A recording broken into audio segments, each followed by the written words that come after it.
Welcome back to our Market Day Report. I'm Marlon Bowling with you on a Monday, and we're going to be taking a look at your grain trade and your livestock markets, and we're going to get some expert help in this particular segment by going to the phones. And let's go to the phones right now, where we have Dewey Strickler standing by. He's with AgWatch Market Advisors in Franklin, Kentucky. Dewey, I trust you had a good weekend out there. Yeah, pretty good. Can't really complain about it. Good nice deal. Weather. Good deal. Everybody's looking forward to the first day of spring. In fact, the time changes a week from now. In fact, next Sunday morning early, I guess it would be, so we're not that far away from daylight saving time already. And now that we have the grain trade off and running, let's take a look here at what the futures are doing. We were higher overnight, and let's start with this corn market, Dewey. So far in the early going today on the big board, well, we have the May corn currently trading 2.5 higher, and it's now at 360 3/4. Your new crop December also 2.5 higher at 380 1/2. So we're following through about the same pace that we had overnight. Meanwhile, on the soybean trade, right now you have your May contract 5 1/4 higher at 883 3/4, and we had September 3 3/4 higher at 890 3/4. So basically, they're just holding serve, if you will, with what gains that we had overnight in the overnight session. The wheat in Chicago, we have the May contract right now 6 1/4 higher at 467. Wanted to get your thoughts on what might be driving this grain trade here this morning. Well, you know, when I looked at the Commitment of Traders report on Friday, Marlon, I'm not surprised that the grains are higher.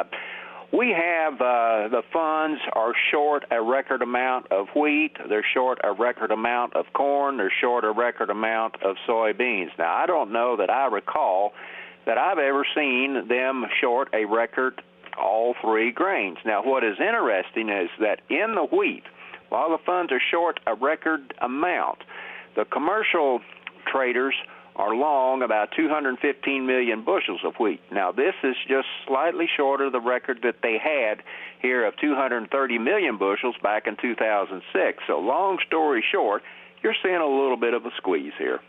Yeah, we've been watching these long-term charts on all the grains, and it seems like they've kind of been dragging the bottom of the barrel here for quite some time. And everybody was wondering at what point they were going to start that bid up for acres that we normally see this time of year and finally start to put a little bit of weather premium back in the markets. They are talking really heavy rain in the deep south where they are planting right now. Yeah, we are talking about some rain down there. I don't think it's going to be really anything that's going to, cause the shift any plans, from soybeans or whatever. So, Dewey, with the action that we have been hearing about in regard to the soybeans coming out of Brazil, with their higher currency there and the backlog of ships waiting to load and making it difficult for them to actually load the transports coming out of that country fast enough, do you think that bodes well, that maybe we'll pick up a little extra business than what we're used to seeing right now? You might pick up a token amount of business, but our exports, they peaked back in November, and they continue to trend lower. So as far as our getting, a huge share of the business, I kind of doubt it, but we may pick up a little bit. Well, the dollar is higher this morning, and the crude oil market is higher this morning. Crude oil was about $0.50 higher in the early going. Right now, we're up 77 cents on West Texas crude at $36.69. Should guys chase this thing and buy up some diesel if they need it this year, or what do you think here? We're going to get a break in the market, in the crude oil market here over probably the short term, and we might even see the market go down and still continue to make some new lows. As far as chasing it, you'll get a better opportunity to pick up here. We've been up about several days on the crude oil, so I would look for a break, maybe back down into about the 33-cent range here. Interesting. Okay, right now we're 85 higher on April. All right, Dewey, we're going to take a quick break. When we come back, I'm going to analyze what took place in that cattle market last Friday. We'll talk about it when we come back. Well, we're back talking with Dewey Strickler of AgWatch Market Advisors. He's based in Franklin, Kentucky. Time to talk a little livestock activity. And right before we came back on the air live, Dewey and I were talking about the kind of unusual cash cattle trading situation that developed late last week. From what I understand, Dewey, it sounds like maybe half of what was sold didn't even take place until over the weekend on Saturday. Is that right? Yeah, that's right. You don't see that happen very often, but apparently there were a few head of cattle that waited to be sold on Saturday. So let's take a look at what some of the prices were. From what I understand, the cash cattle trade if you figure on a live basis, it looks like on Saturday it was bringing around 136. If you look at a dress basis, I believe the cash cattle sales were running about 212 to 214. That would be, of course, on a dress basis, you're talking like Nebraska and Iowa.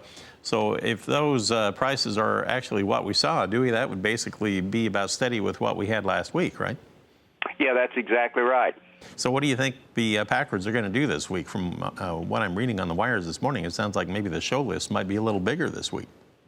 Well, that'll give them a little bit of a bargaining chip if they do that. We do, of course, have some warmer weather this week, which is a little bit positive. But on the other hand, too, it will allow for maybe some weight gains here. And, of course, the steer weights, they have dropped for about 2 weeks. I expect they'll see a little heavier weight be put back on now. So you got some cross currents going on here in the cash markets.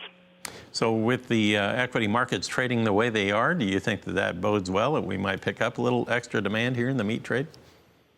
I don't think we will until we get a little bit of break in the cattle market on the April contract. I could see the market backing off here a couple of points here at about 133. Then I think you might start seeing a little bit of demand come back in.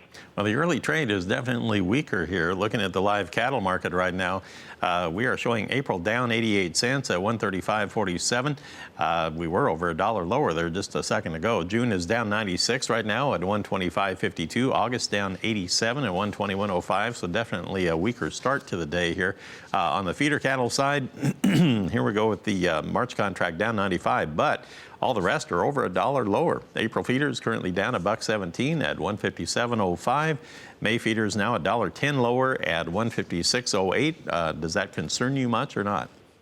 Not really. If you look at the feeder cattle here over the past couple of months, we've done nothing more but be in a trade range.